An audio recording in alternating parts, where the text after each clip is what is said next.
आज हम paper number 1 unit 2 के चैप्टर नंबर 5 का सेकंड पार्ट करेंगे। फर्स्ट पार्ट में हमने आपको प्रॉपर इंटीग्रल क्या होता है, इम्प्रॉपर इंटीग्रल क्या होता है, ये हमने बताया था और कुछ क्वेश्चंस हमने कराए थे। तो आज हम इसका आगे इसी चैप्टर का सेकंड पार्ट है। इसमें सबसे पहले मैं एक क्वेश्चन आप लोगों को करा रहा हूँ। टेस्ट फॉर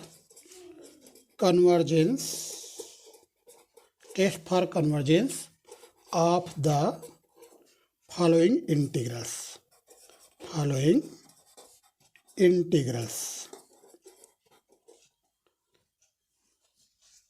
निम्नलिखित समाकलों के अभिसरण का परीक्षण कीजिए। निम्नलिखित समाकलों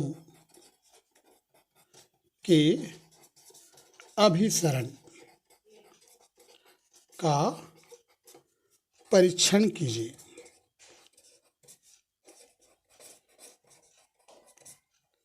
इसमें फर्स्ट क्वेश्चन है integration 0 to infinity s cube e to the power minus x dx। पहले हम फर्स्ट क्वेश्चन का सलूशन देते हैं, फिर हम और बहुत सारे क्वेश्चन यहाँ लिखेंगे। तो यहाँ पर क्वेश्चन में लिखा हुआ है test for convergence of the following integral. निम्नलिखित समाकलों के अभिसरण का परीक्षण कीजिए। मतलब ये जो इंटीग्रेशन आपको दिया गया है, यह जो इंटीग्रेशन है वह कन्वर्जेंट है या डाइवर्जेंट, मतलब अभिसारी है या अपसारी, इसको हमें टेस्ट करना है, चेक करना है। तो इस टाइप के क्वेश्चन मैंने फर्स्ट पार्ट में भी बताया था और कुछ क्वेश्चन हम करा रहे हैं। तो हम स्टार्ट करते हैं इस फर्स्ट क्वेश्चन का सॉल्यूशन ऑफ क्वेश्चन नंबर 1। सबसे पहले लाइन में लिखोगे गिवन इंटीग्रल इज, दिया गया समाकल है। तो गिवन इंटीग्रल है integration 0 to infinity s cube e to the power minus x dx। This is the given integral, यह दिया गया समाकल है। अब जब भी इंटीग्रेशन में 0 से इन्फिनिटी है, जब भी इन्फिनिटी आपको दिखेगा तो आप इस प्रकार से लिखोगे limitation x tending to infinity, फिर integration 0 to x tending to infinity, integration की limit 0 to x s cube e की पावर माइनस x dx। इसे डायरेक्ट इंटीग्रेशन हमें नहीं करना है, बल्कि इसे इस प्रकार से आप लिखोगे। ये आपको याद रखना है क्योंकि ये इम्प्रॉपर इंटीग्रल है और इम्प्रॉपर इंटीग्रल को हम डायरेक्ट इंटीग्रेशन ना करके इसको इस प्रकार से हम लिखते हैं। तो limitation x tending to infinity, इसको हम फर्स्ट फंक्शन लेंगे, इसको सेकंड फंक्शन लेंगे और हम इसका इंटीग्रेशन करेंगे। यहाँ फर्स्ट फंक्शन एस क्यूब है, सेकंड का इंटीग्रेशन आएगा माइनस ए की पावर माइनस एक्स, फिर माइनस साइन आएगा। फर्स्ट फंक्शन को डिफ्रेंशिएट करेंगे 3x² आएगा और सेकंड फंक्शन जो है इसका डबल इंटीग्रेशन होगा। जब इसका डबल इंटीग्रेशन करेंगे तो आ जाएगा e की पावर माइनस एक्स, फिर प्लस साइन आएगा। अब इसको डिफ्रेंशिएट करेंगे, एस क्यूब का डिफ्रेंशिएशन 3x² हुआ। अब 3x² को जब डिफ्रेंशिएट करेंगे तो आएगा 6x और इसको इंटीग्रेट करेंगे तो आएगा माइनस ए की पावर माइनस एक्स, फिर माइनस साइन। अब फिर से इसको डिफ्रेंशिएट कीजिए 6 आएगा और इसको इंटीग्रेट कीजिए तो यह आ जाएगा ए की power minus x.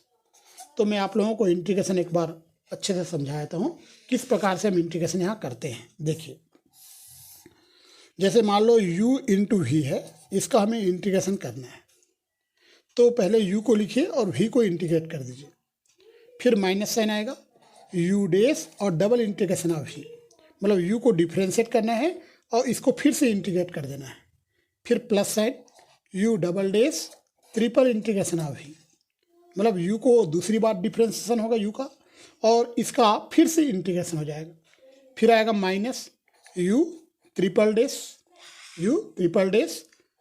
4 time integration of v, फिर प्लस एंड सॉन। इस प्रकार से ये चलते रहेगा। तो ये जो मैंने फार्मूला आपको बताया है ये आपको याद रखना है। तो u का बार बार डिफ्रेंशिएशन होगा और v का बार बार इंटीग्रेशन होगा। लेकिन एक बात इसमें याद रखना है, u आप उन्हीं को u एग्ज्यूम करोगे जो बार बार डिफ्रेंशिएशन करने से 0 हो जाए।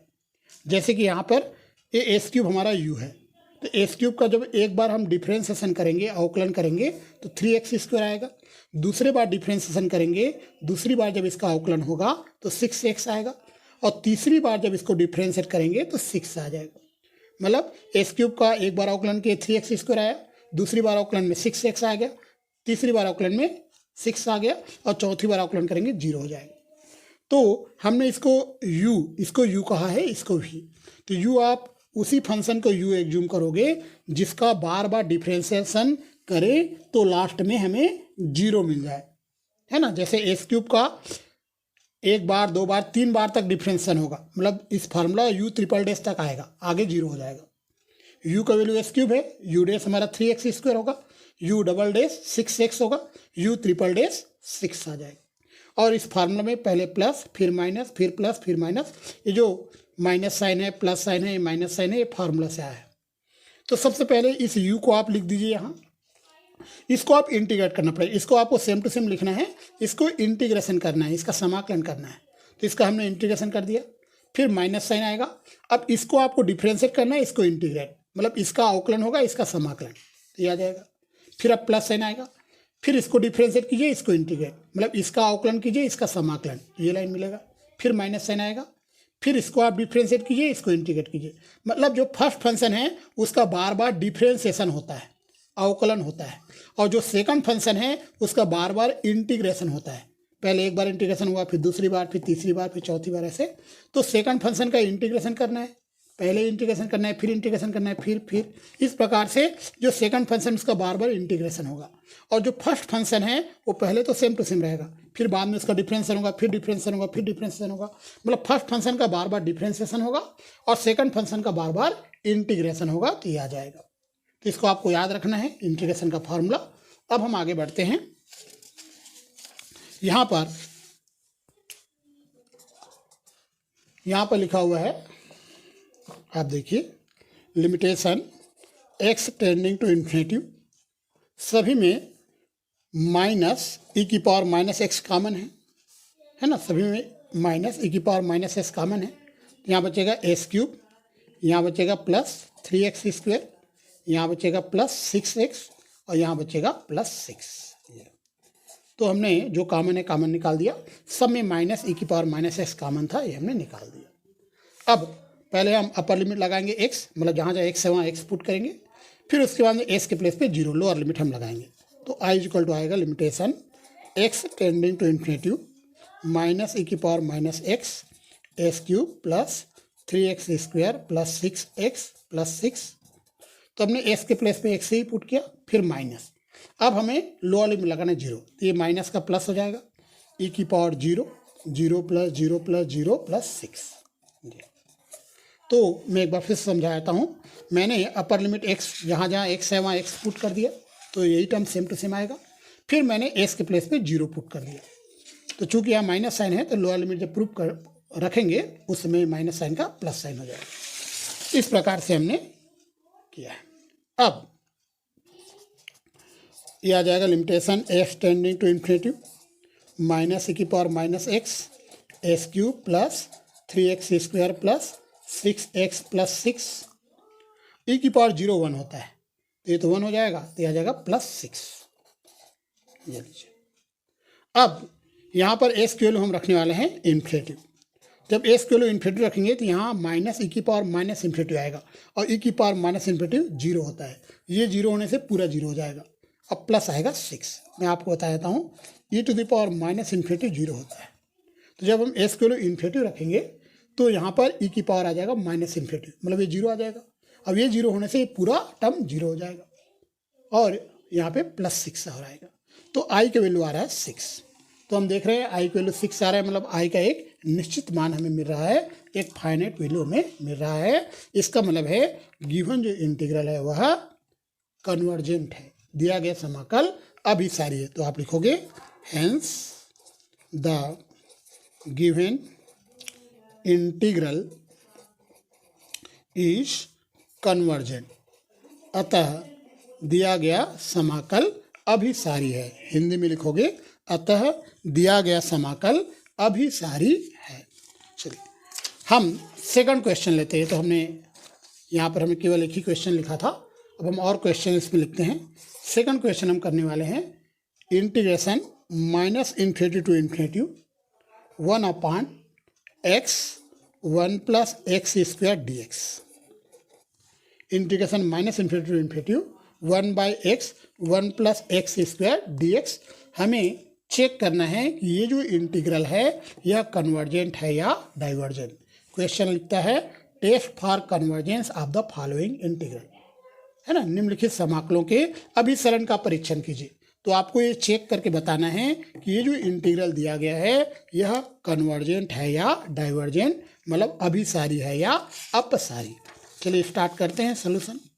तो हम स्टार्ट करते हैं solution of question number 2। Given integral इस, दिया गया समाकल है, हिंदी में लिखोगे दिया गया समाकल है। तो यहाँ पर हमारा जो गिवन इंटीग्रल है ये है integration minus infinity to infinity 1 upon X 1 plus X square D x. अब यहाँ पर इन्फिनिटी आपको दिखाई दे रहा है, मतलब ये इम्प्रॉपर इंटीग्रल है, विषम समाकल है। तो इसको आप इस प्रकार से लिखोगे limitation x tending to infinity integration minus S to X 1 by X 1 plus X square D X. इस प्रकार से आप लिखोगे। तो limitation x tending to infinity integration minus S to X 1 upon X और 1 upon 1 plus X square, partial fraction कर रहे हैं देखो, है ना। तो यहाँ पर 1 प्लस एक्स स्क्वायर ऊपर जाएगा तो यहाँ पे 1 के साथ एस का मल्टीप्लाई होगा ना, एक्स माइनस साइन आएगा, एस का मल्टीप्लाई होगा। ये इसको हम बोलते हैं पार्शियल फ्रैक्शन, आंशिक भिन्न। इसको आप सॉल्व कीजिए, ऊपर वाला मिल जाए 1 प्लस एक्स स्क्वायर और minus x square upon 1 x into इतना, तो एक्स स्क्वायर स्क्वायर कटेगा, ये आ जाएगा। इसको सॉल्व करने से ऊपर वाला मिल जाएगा। तो इसको हमने इस प्रकार से लिख दिया है, इसी को इस प्रकार से, इसको हम बोलते हैं पार्शियल फ्रैक्शन, आंशिक भिन्न में तोड़ दिया है, ठीक है। तो इसी को आप ऐसे लिख सकते हो। अब यहाँ पर इसको आप लिखोगे limitation S tending to infinity minus S to X 1 by X minus, यहाँ 2 का मल्टीप्लाई 2 का डिवाइड करते हैं, 1 by 2 2x upon 1 plus X square D x. इसका इंटीग्रेशन log x होगा। यहाँ पर अगर हम नीचे को t माने तो ऊपर dt आएगा, क्योंकि नीचे वाले का डिफरेंसन ऊपर वाला है। तो इसका जो इंटीग्रेशन है ये log 1 प्लस एक्स स्क्वायर होगा। मैंने आपको बताया था एक फार्मूला, शायद आपको याद होगा, एक बार और मैं आपको बताता हूँ। जैसे मान लो आपको नीचे कोई फंक्शन है और ऊपर में उसका डेरिवेशन है एफ डेस एक्स है, इसका अगर आपको इंटीग्रेशन करना है तो डायरेक्ट फार्मूला होता है log एफ ऑफ एक्स। लेकिन याद रखना नीचे डिनोमिनेटर में जो फंक्शन है उसका डिफरेंसन ऊपर होना चाहिए। जैसे कि यहाँ पर है 1 प्लस एक्स स्क्वायर, तो इसका जो डिफरेंशिएशन है, इसका जो अवकलन है 2x आएगा, ये ऊपर होना चाहिए। तो इसका डायरेक्ट इंटीग्रेशन होता है log F of x. F of x की जगह यहाँ 1 प्लस एक्स स्क्वायर है, तो इसका इंटीग्रेशन आएगा log 1 प्लस एक्स स्क्वायर, और इसका इंटीग्रेशन log x आएगा। तो हम इंटीग्रेशन कर देते हैं। तो i इज इक्वल टू है limitation F tending to infinity 1 by S का इंटीग्रेशन log x हो गया, 1 बाई एक्स का जो इंटीग्रेशन log x होगा माइनस 1 बाई 2, इसका जो इंटीग्रेशन होगा log 1 प्लस एक्स स्क्वायर होगा ये, और यहाँ लिमिट है minus S to plus X. तो ये इंटीग्रेशन यहाँ से यहाँ आपको इंटीग्रेशन का एक फार्मूला अगर याद रहेगा तो समझ में आ जाएगा। नीचे जो भी फंक्शन है उसका डेरिवेशन ऊपर होना चाहिए, मतलब इसका अवकलन ऊपर होना चाहिए, तो डायरेक्ट आप इंटीग्रेशन कर सकते हो। तो ये आ जाएगा limitation x tending to infinity log x minus log 1 plus X square whole power 1 by 2, और लिमिट आएगा minus S to plus X. तो यहाँ पर आपको समझ में आ गया होगा कि यहाँ पर हमने ये जो पावर है ये 1 बाई 2 है, पावर में आ गया, है ना। तो यह आ जाएगा I is equal to limitation S tending to infinity log x minus log x minus इतना है ना। तो पहले आपको इसको इस प्रकार से लिखिए, log की एक प्रॉपर्टी लगा दीजिए, यह आ जाएगा log x upon 1 plus X square whole power 1 by 2। log की एक प्रॉपर्टी हमने यूज कर लिया है। है ना, ये जो माइनस साइन है ना, इसी का नहीं अपान में आ जाएगा, तो log x upon 1 plus X square की पावर 1/2। log की प्रॉपर्टी हमने यूज यहाँ किया है। अब यह आ जाएगा limitation x tending to infinity. यहाँ पे पहले s की जगह आप x रखोगे, फिर s की जगह माइनस एक्स रखोगे, तो log x upon 1 plus X square की पावर 1/2 माइनस, अब हम s या माइनस एक्स रखेंगे, log minus x upon 1 plus minus S का स्क्वायर होल पावर 1/2 ले लेंगे। तो यहाँ पे आप देख रहे हो, पहले मैंने एस के प्लेस पे एक्स पुट किया, फिर एस के प्लेस पे माइनस एक्स पुट कर दिया, इस प्रकार से आएगा। और इसको सिंप्लीफाई करते हैं तो आएगा i is equal to limitation x tending to infinity log x upon 1 plus X square whole power 1/2 minus log minus x upon 1 plus X square power 1/2। तो इसको फिर से हम log की प्रॉपर्टी लगाते हैं, limitation x tending to infinity, तो आ जाएगा log इतना अपान इतना आ जाएगा, मतलब x upon 1 plus X square power 1/2 और whole divide by minus x upon 1 plus X square power 1/2 ले लीजिए। फिर से log की प्रॉपर्टी यूज कर लीजिए, इतना अपान इतना आ जाएगा, यहाँ पे x से कट जाएगा, ये इससे कट जाएगा, तो i इज इक्वल टू आएगा limitation x tending to infinity log -1, मतलब i की वैल्यू आ रहा है log -1। log -1 अनडिफाइंड है, मतलब -1 का log हमें पता नहीं है, याद रखना, log -1 अनडिफाइंड है। -1 का log का निगेटिव वैल्यू जो है प्राप्त नहीं किया जा सकता, परिभाषित नहीं है, अपरिभाषित है। इसका मतलब है दिया गया समाकल का अस्तित्व नहीं है, मतलब given integral does not exist, क्योंकि आई जो आ गया अनडिफाइंड, अपरिभाषित आ गया। याद रखना, log -1 ये अनडिफाइंड है, निगेटिव टर्म का log नहीं निकाला जा सकता है ना, मतलब कोई भी निगेटिव टर्म है उसका log नहीं मिलता है ना, तो ये अनडिफाइंड है, अपरिभाषित है। इसका मतलब ये हुआ कि ये जो इंटीग्रल है वह एग्जिस्ट नहीं करता है, तो आप लिखोगे hence the given integral does not exist. Hindi में लिखोगे अतः दिया गया समाकल का अस्तित्व नहीं है, क्योंकि यहाँ पर हमें आंसर मिला है log -1, और log -1 जो है अनडिफाइंड है, अपरिभाषित है। इसी कारण हम लिखेंगे दिए गए समाकल का अस्तित्व नहीं है, given integral does not exist. अब हम आते हैं नए क्वेश्चन की ओर। तो हमने यहाँ पे 2 क्वेश्चंस लिखे थे, हम एक क्वेश्चन और करते हैं, 3rd क्वेश्चन हम कर रहे हैं। यहाँ पर हमारा क्वेश्चन है integration -∞ to 0 sine hyper x dx। यह एक क्वेश्चन है -∞ to 0 cos hyper x dx। चलिए हमें ये चेक करना है कि ये जो इंटीग्रल है यह कन्वर्जेंट है या डाइवर्जेंट। तो पहले हम स्टार्ट करते हैं क्वेश्चन नंबर 3 का सॉल्यूशन ऑफ क्वेश्चन नंबर 3।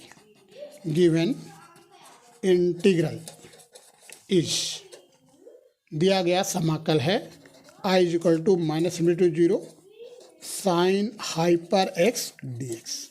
ये हमारा गिवन इंटीग्रल है, दिया गया समाकल है। इसको आप लिखोगे limitation x tending to infinity -f to 0 sine hyper x dx।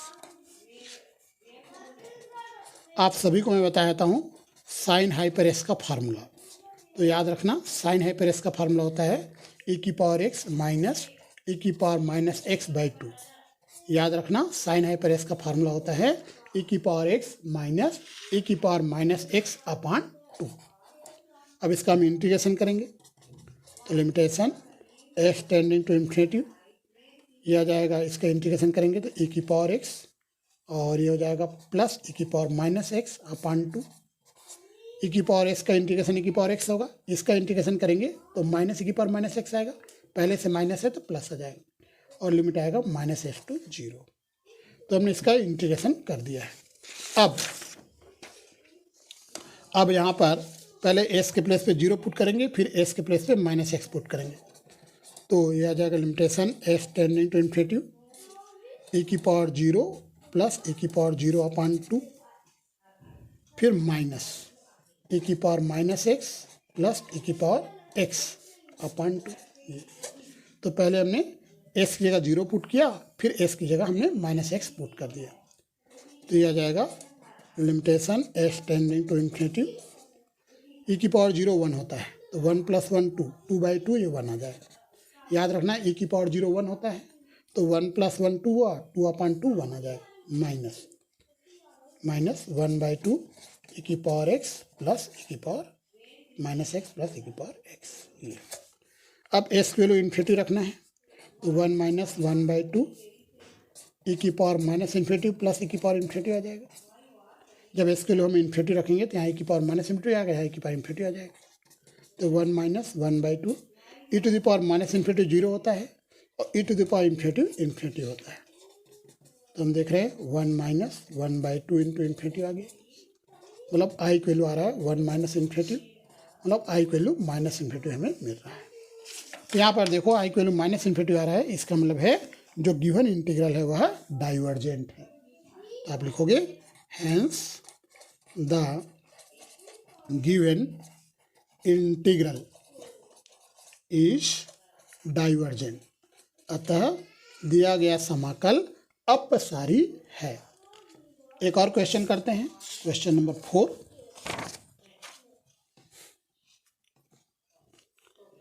Solution of question number 4। Given integral is, दिया गया समाकल है, तो गिवन इंटीग्रल है integration minus to zero cos hyper x d x, ये गिवन इंटीग्रल है। तो इसको आप इस प्रकार से लिखोगे limitation x tending to infinity integration minus x to zero cos hyper x d x. अब मैं आपको कास हाइपर एक्स का फार्मूला बताता हूँ, याद रखना कास हाइपर एक्स का फार्मूला आप लोग ये होता है e की power x plus e to the power minus x upon two. ये कास हाइपर एक्स का फार्मूला आप याद रखना, e to the power x plus e to the power minus x upon two होता है। अब हम इसका इंटीग्रेशन करेंगे तो यहाँ पर आ जाएगा limitation x tending to infinity E की पावर एक्स का इंटीग्रेशन ई की पावर एक्स आएगा, इसका इंटीग्रेशन होगा माइनस ई की power minus x upon to और लिमिट आएगा माइनस एक्स टू जीरो। तो हमने इसका इंटीग्रेशन कर दिया है, समाकलन कर दिया है। अब हम यहाँ पर लिमिट पुट करने वाले हैं, पहले अपर लिमिट लगाएंगे फिर लोअर लिमिट लगाएंगे। तो आई इज इक्वल टू आएगा limitation x tending to infinity, पहले अपर लिमिट लगाते हैं जीरो, ई की पावर जीरो माइनस ई की पावर जीरो बाई टू, फिर लोअर लिमिट लगाएंगे माइनस ई की पावर माइनस एक्स माइनस ई की पावर एक्स अपान टू। तो पहले हमने एक्स की जगह जीरो रखा तो ये वाला टर्म मिला ये, फिर हमने एक्स की जगह माइनस एक्स रखा तो ये वाला टर्म हमें मिला है। तो यहाँ पर ई की पावर जीरो वन होता है तो ये तो कैंसिल हो जाएगा, limitation x tending to infinity ये आ जाएगा जीरो माइनस ई की पावर माइनस एक्स और माइनस ई की पावर एक्स बाई टू जी। तो आई इज इक्वल टू आएगा limitation x tending to infinity, ये माइनस से अंदर ले जाते हैं, ई की पावर एक्स माइनस ई की power minus x by to होगा। अब यहाँ पर आपको एक्स के लिए इन्फिनिटी रखने हैं, E to the power infinity minus ई की power minus infinity by two हो जाएगा। एक्स की जगह हमने इन्फिनिटी पुट कर दिया, E to the power infinity infinity होता है, ई की पावर माइनस इन्फिनिटी जीरो होता है, E to the power infinity infinity आएगा, E to the power minus infinity zero आएगा, तो आई की वैल्यू हमारा इन्फिनिटी आ रहा है। और आई की वैल्यू अगर इन्फिनिटी आ जाए तो आप बोलोगे जो गिवन इंटीग्रल है वह डाइवर्जेंट है, अपसारी है। तो आप लिखोगे hence the given integral is divergent. Hence the given integral is divergent. अतः दिया गया समाकल अपसारी है। हम एक क्वेश्चन करते हैं। The integral a to infinity dx upon s की power n is convergent if n is greater than 1। ये जो इंटीग्रेशन है यह कन्वर्जेंट होगा यदि n 1 से बड़ा है तो। एंड इज डाइवर्जेंट, ये जो इंटीग्रल है वह डाइवर्जेंट है if n is less than or equal to 1। यदि n के लिए 1 से छोटा है या 1 के इक्वल है तो ये जो इंटीग्रेशन है वह डाइवर्जेंट होगा, है ना। मतलब ये जो समाकल है वह अभिसारी है यदि n का मान 1 से बड़ा है। यदि n 1 से बड़ा है तो ये जो समाकल है वह अभिसारी है, कन्वर्जेंट है। और यदि n के लिए 1 से छोटा है या 1 के बराबर है तो ये जो समाकल है वह अपसारी है, अपसारी है। कब? यदि n जो है 1 से छोटा या बराबर है तब। तो इस क्वेश्चन का हम प्रूफ आपको देते हैं। इस क्वेश्चन को एक बार और मैं समझा रहा हूँ। एक इंटीग्रेशन आपको दिया गया है कि इंटीग्रल आपको दिया गया है, यह इंटीग्रल जो है कन्वर्जेंट भी है, डाइवर्जेंट भी है, अभिसारी भी है, अपसारी भी है। लेकिन वो डिपेंड करता है n की वैल्यू पर। अगर n की वैल्यू 1 से ग्रेटर है, मतलब n की वैल्यू 1 से बड़ा है, सपोज n की वैल्यू 2 है, 3 है, 5 है, 7 है, मतलब n की वैल्यू जब 1 से ग्रेटर है उस केस में ये जो इंटीग्रल है वह कन्वर्जेंट है, अभिसारी है। मतलब इसको कन्वर्जेंट हमें प्रूफ करना पड़ेगा। और जब हम n की वैल्यू लेस देन 1 लेंगे या n की वैल्यू इक्वल टू 1 लेंगे उस केस में ये जो इंटीग्रल है, ये जो समाकल है, इसे हमें डाइवर्जेंट बताना पड़ेगा, अपसारी प्रूफ करना पड़ेगा। तो चलिए स्टार्ट करते हैं। कुछ बातें हैं जो आप लोगों को याद रखिए। जैसे देखो, कोई भी, जैसे मैं आपको समझाता हूँ, कोई भी क्वांटिटी है, जैसे हमने लिख दिया 5, है ना। हमने क्या लिखा था? 5। इसका अगर हम निगेटिव पावर लें, जैसे -1 पावर लें तो 1/5 आएगा। जैसे इन्फिनिटिव है, इन्फिनिटिव को अगर हम निगेटिव पावर ले लें तो 1/∞ 0 आ जाएगा। तो याद रखना, इन्फिनिटिव का निगेटिव पावर 0 होता है। इन्फिनिटिव का निगेटिव पावर 0 होगा। अगर इन्फिनिटिव में हम पॉजिटिव पावर ले लें, जैसे 2 पावर ले लिए, तो ये भी इन्फिनिटिव आएगा, है ना। अब आप मुझे बताइए, अगर इन्फिनिटिव में मैंने -2 पावर किया तो क्या आंसर आएगा? ये आएगा 1/∞ का होल स्क्वायर, मतलब 1/∞ मतलब 0। तो याद रखना, जब भी हम इन्फिनिटी में पॉजिटिव पावर लगाएंगे, निगेटिव पावर लगाएंगे 0 आएगा, और पॉजिटिव पावर लेंगे तो इन्फिनिटी आएगा। इस इन्फिनिटी का अगर पावर अगर निगेटिव है तो इसका वैल्यू 0 होगा, और इस इन्फिनिटी का पावर अगर पॉजिटिव है, धनात्मक राशि है, तो इसका वैल्यू इन्फिनिटी आएगा। ये आप याद रखिए, है ना। तो ये मैंने इसलिए बताया क्योंकि इसकी ज़रूरत आगे पड़ सकती है, तो इसको आप केवल याद रखिए। आपको समझाने के लिए बताया है इसको। मैं इसका प्रूफ स्टार्ट करता हूँ इस क्वेश्चन का। चलिए, तो इस क्वेश्चन में ये हमारा गिवन इंटीग्रल है, दिया गया समाकल है। तो हम स्टार्ट करते हैं। पहला केस लेते हैं। फर्स्ट केस में ले रहे हैं when n is greater than 1, है ना। देन तब, जब हिंदी में लिखोगे जब n 1 से बड़ा है तब। फर्स्ट केस, ठीक है। यहाँ पर गिवन इंटीग्रल इज, दिया गया समाकल है,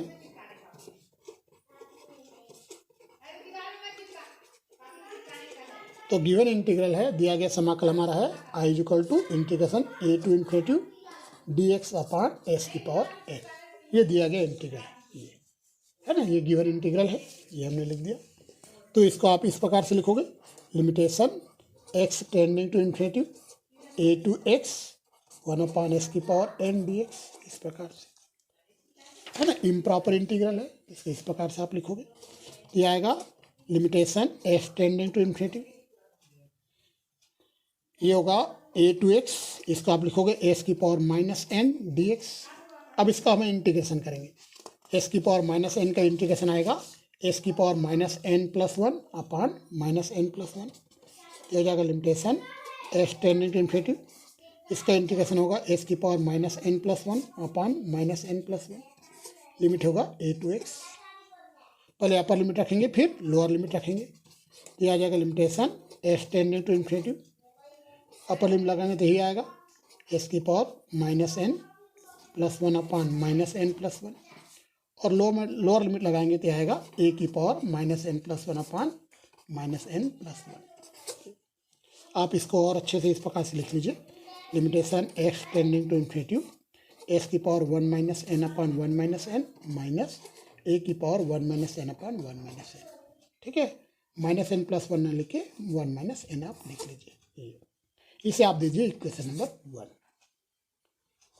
तो ये हमारा गिवन इंटीग्रल को हमने यहाँ तक सॉल्व किया है। अब हमारा जो फर्स्ट केस है उसमें हमने लिखा है n is greater than 1, n 1 से ग्रेटर है।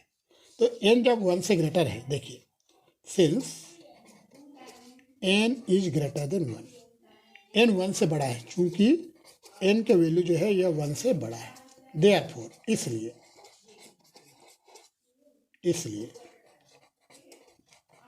जब n का वैल्यू 1 से बड़ा है तो 1 माइनस एन जो है, याद रखना n इज ग्रेटर देन 1, ये निगेटिव होगा, इसका वैल्यू निगेटिव आएगा, ऋणात्मक आएगा।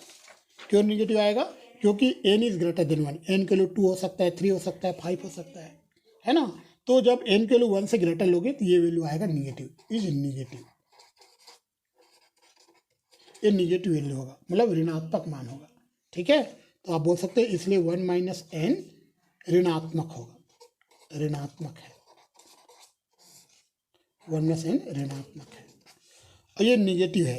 अब एस के वैल्यू हमें इन्फिनिटी रखना है, यहाँ इन्फिनिटी, और मैंने कहा था इन्फिनिटी में अगर निगेटिव पावर करें तो 0 आता है, तो आई इज इक्वल टू आ जाएगा 0 माइनस ए की power 1 minus n upon 1 minus n. ये 0 इसलिए हुआ क्योंकि एस के वैल्यू हमें इन्फिनिटी रखना है, और इन्फिनिटी में निगेटिव पावर, ये निगेटिव होगा, 1 माइनस एन निगेटिव इसलिए होगा क्योंकि एन की वैल्यू 1 से बड़ा है। एन जब 1 से बड़ा है तो 1 माइनस एन ऋणात्मक आएगा, निगेटिव आएगा, क्योंकि एन के वैल्यू आप लोगे जैसे 1 से बड़ा 2 ले लीजिए तो 1 माइनस 2 माइनस 1 होगा, या एन के वैल्यू 5 ले लीजिए तो 1 माइनस 5 माइनस 4 होगा, तो ये निगेटिव क्वांटिटी आएगा इसका वैल्यू। जब ये निगेटिव है तो इन्फिनिटी का निगेटिव पावर आ रहा है तो 0 हो जाएगा। तो यहाँ से आई का वैल्यू आ रहा है, आई इज इक्वल टू आ रहा है ए की power 1 minus n upon n minus 1, मतलब आई का एक फाइनाइट वैल्यू मिल रहा है, आप फाइनाइट क्वांटिटी, एक परिमित राशि है ना, हिंदी में लिखोगे एक परिमित राशि। और जब भी एक फाइनाइट क्वांटिटी मिलता है तो आप बोलोगे कि दिया गया समाकल जो है अभिसारी है, गिवन इंटीग्रल इज कन्वर्जेंट। आप लिखोगे दस the given integral is convergent, अतः दिया गया समाकल अभिसारी है। अब हम आते हैं सेकंड केस में। सेकंड केस में हम ले रहे हैं when n is less than 1, then तब, जब n 1 से छोटा है तब। तो आप देखिए अगर n 1 से छोटा है तो 1 माइनस एन धनात्मक आएगा, क्योंकि n के वैल्यू 1 से छोटा है, तो 1 माइनस एन एक धनात्मक राशि होगा, एक धनात्मक राशि होगा, क्योंकि n 1 से छोटा है ना। तो आप इंग्लिश में लिखोगे 1 minus n will be a positive quantity, positive quantity will be a positive quantity. तो 1 माइनस एन पॉजिटिव क्वांटिटी है। ठीक है, तो देखिए नाउ फ्रॉम इक्वेशन 1, अब समीकरण 1 से, समीकरण 1 देख लीजिए, ये हमारा इक्वेशन 1 है। याद रखना 1 माइनस एन पॉजिटिव है, और एस के लिए आपको इन्फिनिटी रखना है। एस के लिए क्या रखना है? इन्फिनिटी।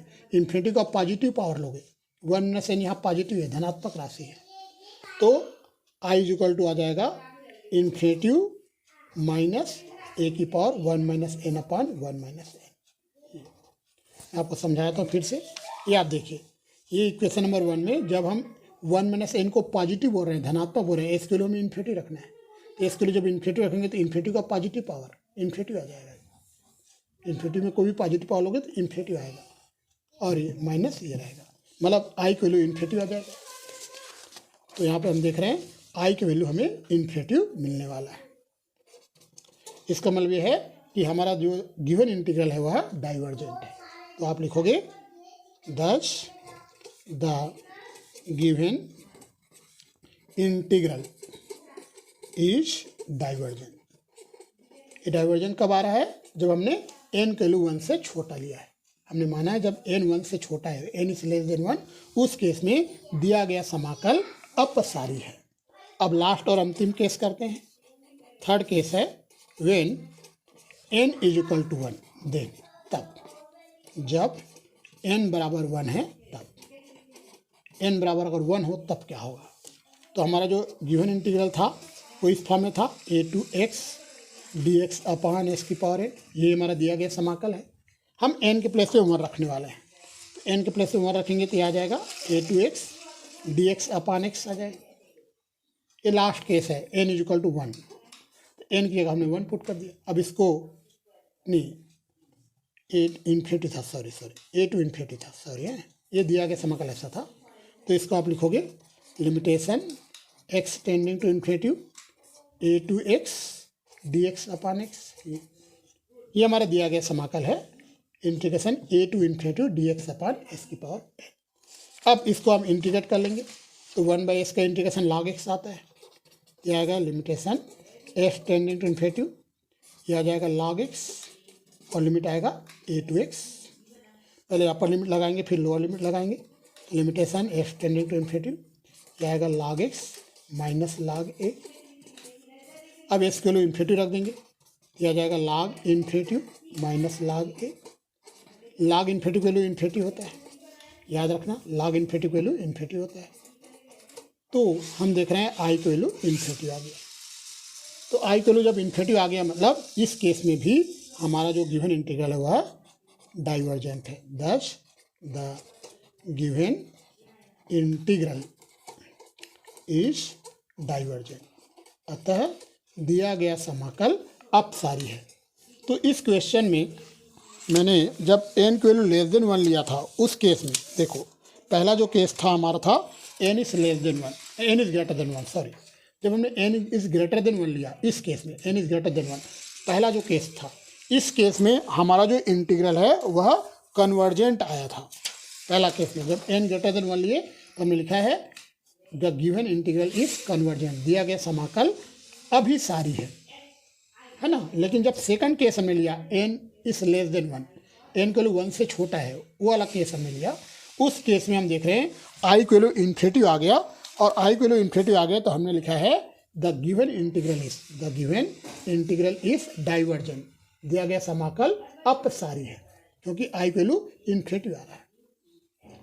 अब थर्ड केस में भी आई की वैल्यू इन्फिनिटिव आया। थर्ड केस जब n इक्वल टू 1 लिए तो भी आई की वैल्यू इन्फिनिटिव ही मिल रहा है। उस केस में भी हमने लिखा कि दिया गया समाकल जो है वह अपसारी है। तो यहाँ पर ये समझ में आ गया है कि जब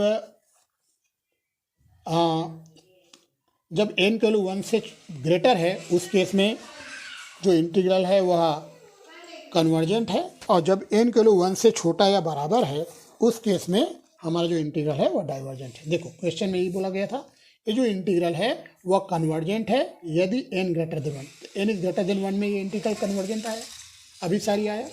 और ये इंटीग्रल जो है डाइवर्जेंट है, is divergent if n is less than equal to 1, जब n लेस देन 1 लिए तो भी ये डाइवर्जेंट आया, n इक्वल टू 1 लिए तो भी ये डाइवर्जेंट आया, अपसारी आया। इस प्रकार से इस क्वेश्चन का प्रूफ कंप्लीट हो गया।